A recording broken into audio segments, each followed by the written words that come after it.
Kita telah memasuki tahun 2022, yang artinya 20 tahun telah berlalu sejak peristiwa penting yang telah mengubah wajah bangsa Indonesia ini ke depannya. Tahukah kalian peristiwa politik apa yang telah terjadi 20 tahun lalu?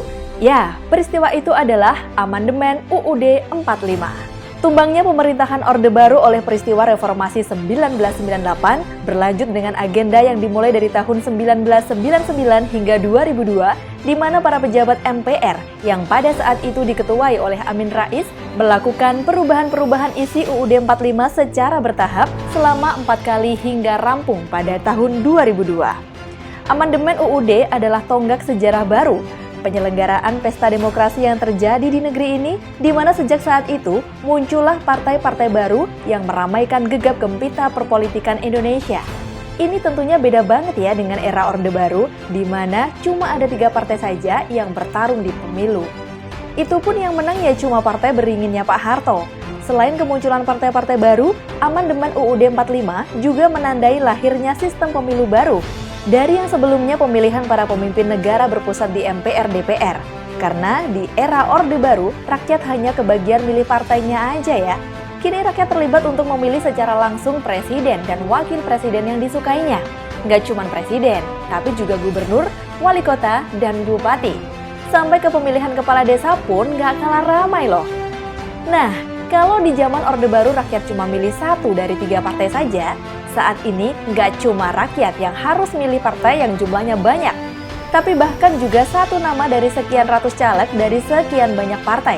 Ya itulah sekilas gambaran betapa serunya pesta demokrasi pasca amandemen ini. Selain dari kemunculan banyak partai politik dan juga penyelenggaraan pemilu coblosan langsung di banyak jenjang, Amandemen UUD 45 juga menghasilkan suatu keputusan yang secara fundamental benar-benar mengubah konsep NKRI sebagaimana awalnya didirikan pada tahun 1945. Konsep itu adalah MPR, di mana sejatinya MPR yang didesain sebagai lembaga tertinggi negara harus diamandemen menjadi lembaga tinggi negara biasa yang berdiri sejajar dengan lembaga-lembaga tinggi negara lain seperti Presiden, DPR, MA, dan MK. Artinya, secara praktis MPR hari ini seolah-olah tidak ada peran pentingnya dalam penyelenggaraan negara ini, selain daripada melantik presiden dan wakil presiden terpilih saja. So, emangnya ada apa sih dengan MPR? Memang kenapa kalau MPR sudah tidak lagi lembaga tertinggi negara? Sobat Revolista, tahu nggak sih kalau MPR itu adalah konsep unik satu-satunya di dunia ini? Ya, MPR adalah konsep yang unik. Tidak ada satupun negara di dunia ini yang memiliki konsep lembaga tertinggi negara seperti MPR. Jika pada umumnya negara-negara demokrasi dunia berpegang pada pakem trias politika, di mana kekuasaan dibagi menjadi 3, yaitu legislatif, eksekutif, dan yudikatif, maka sebenarnya Pandiri atau para pendiri Republik Indonesia merancang sebuah konsep yang berbeda daripada itu, sehingga konsep pemisahan kekuasaan di negara kita lebih cocok disebut sebagai quadra politica, di mana ada MPR di atas legislatif, eksekutif, dan yudikatif. Bagaimana terbentuknya konsep MPR oleh Pandiri ini sebenarnya tidak lepas dari bagaimana sejarah bangsa dan negara ini, di mana bangsa Indonesia terlahir dahulu pada tahun 1928 sebelum terbentuknya Negara Kesatuan Republik Indonesia pada tahun 1945.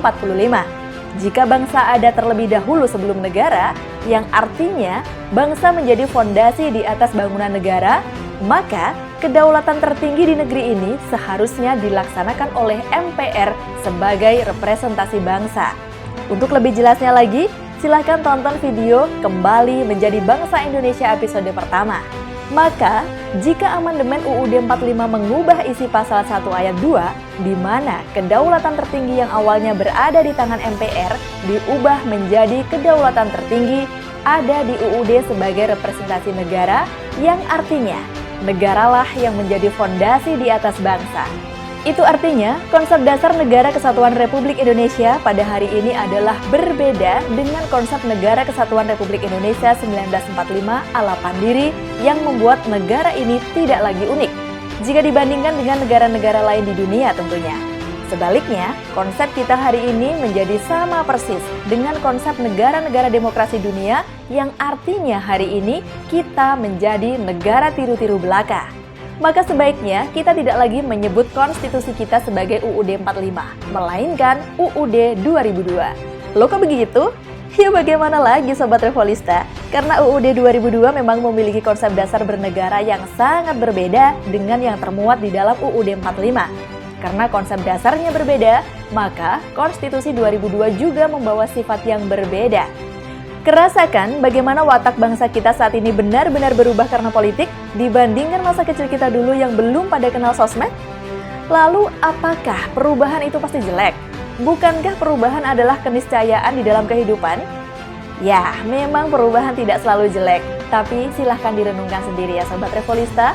Apakah dinamika perpolitikan yang diisi dengan kubu-kubuan di antara sesama anak bangsa, isu-isu sara yang ditunggangi kepentingan politik, saling benci, saling dengki, saling olok di antara sesama anak bangsa, korupsi akut yang menggerogoti negeri ini, politik bagi-bagi kekuasaan yang menyisakan remah-remah bagi rakyat, kerusakan lingkungan akibat mesin oligarki yang tidak terbendung, apakah itu semua adalah cerminan perubahan ke arah kebaikan?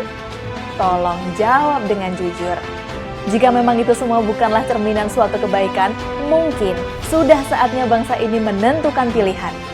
Akankah kanker yang menggerogoti bangsa ini terus dipelihara hingga sampai suatu saat nanti kita baru sadar dan semuanya sudah terlambat? Ataukah bangsa ini memilih untuk berubah, bergerak bersama-sama untuk menumbangkan oligarki yang tidak pernah kenyang mengeruk sumber daya alam Nusantara? 20 tahun UUD 2002.